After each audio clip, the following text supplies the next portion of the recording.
My website is finished, y'all. It is done and it is ready to be launched. I am about to take the password off my website. It will no longer say coming soon. Now, I want to get into a couple things as far as me being in this beauty industry and how negative people can be and how they have tried to deter my vision, and I didn't let them. And that ended me up in one of the happiest places in my career I could have been in, okay?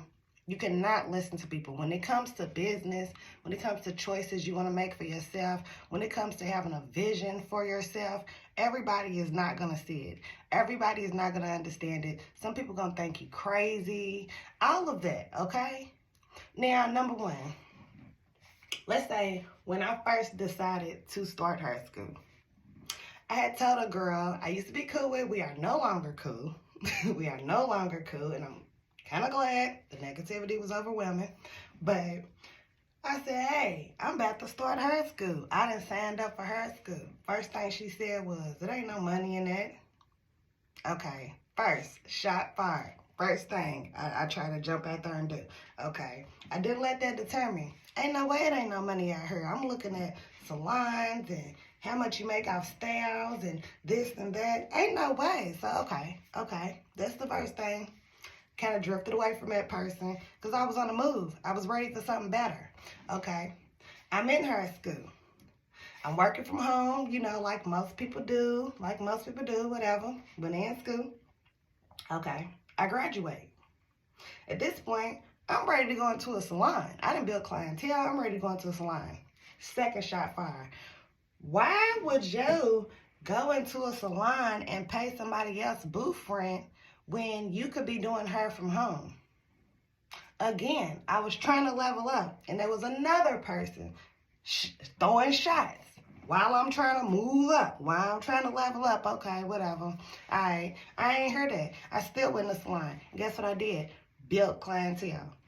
Built clientele that I probably would not have built at home because I don't have walk-ins at home. You have walk-ins in a salon. That's why I say people don't always understand why you're making the decisions you're making or why you're making the choices you're making, but it's not about them. It's about you. So it's not for them to understand. So that's okay.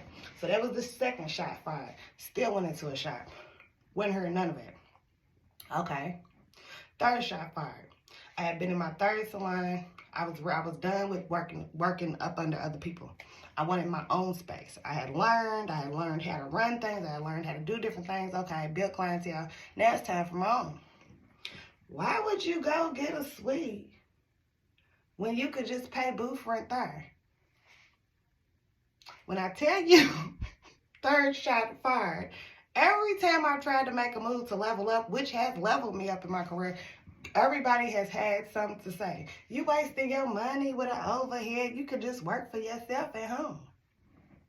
Obviously, I don't want to be at home because it's not as professional. And at this point, I'm selling luxury hair extensions. So the building that I went into was a nice building, and it was for what I was doing. And people wanted to come to that location. That location. It was nice, okay? So that was that shot fired. So then I decided to let my shop go after 3 years. I was in there for 3 years. I decided that I wanted to move on and level up to something different. I wanted to expand more.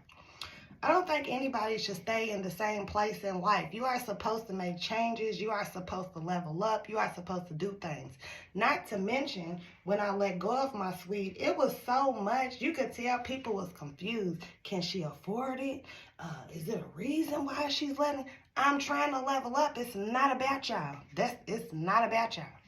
Okay, so then I decided, okay, I want to do something different. Now, I've always stuck with selling hair. I sell wigs. I have a nice clientele for that.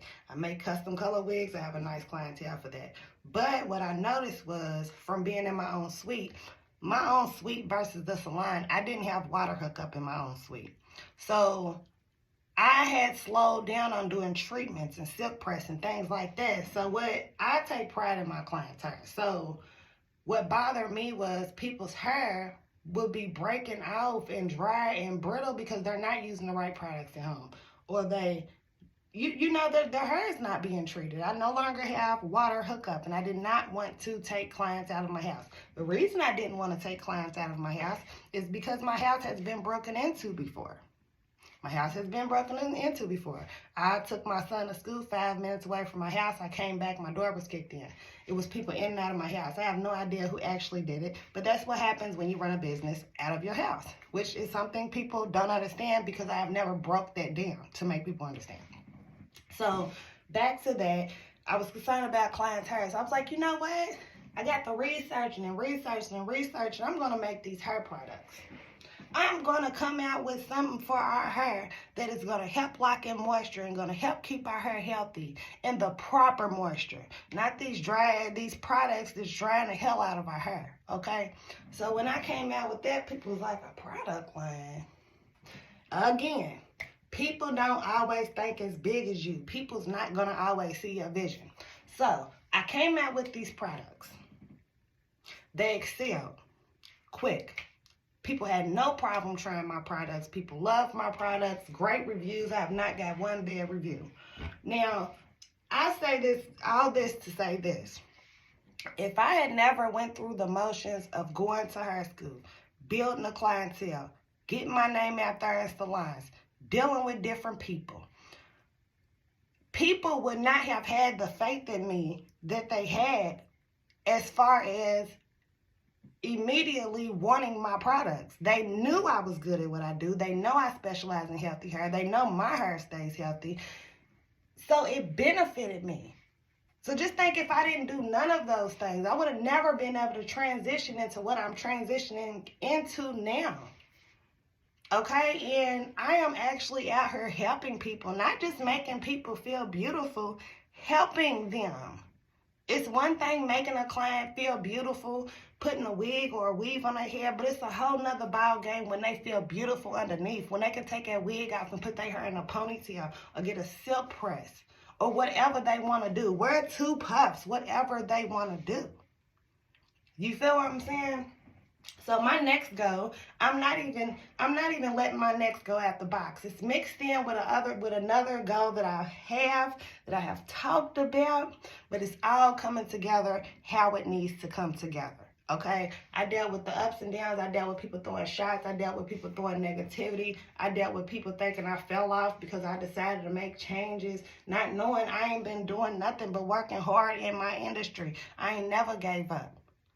I ain't never stopped moving forward. I ain't never stopped learning or stopped making changes. People have no idea what you're doing when you're growing. So people going to talk about you. People going to look at you funny. People going to look at it crazy. People going to do all of it. Screw all of it. Screw all of it. Literally.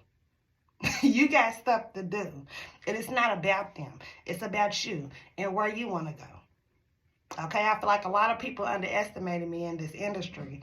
And the more I'm climbing, the more people are flocking to me and want to deal with me. And I don't even want to deal with them no more. Because you know what? When I needed a leg up or I had questions or whoop-de-whoop, people didn't want to help me. This industry is very small. And the city that I'm in, it's not super small, but it's small compared to the other ones. So everybody's in competition. But at the end of the day, we could literally join together and make some money, but I'm over that. I'm not even getting into that.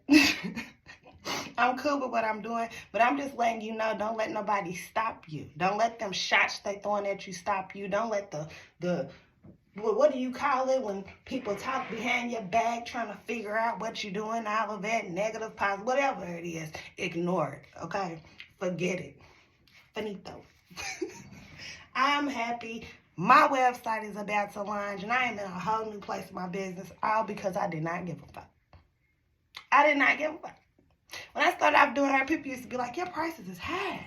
I can't believe your prices is so high. Yeah, because I'm trying to set myself up. I don't want to make $20 a day. I don't want to do nobody's hair for $40. I don't have anything on my list under, I say, 75. And that involves treatments and stuff. Like, I'm not a cheap stylist because guess what? I use good products. I learn, I research, I'm educated. I went to school for 1,800 hours. 1,800 hours and didn't get paid working out 8-hour days doing hair. Yes, I charge what I charge.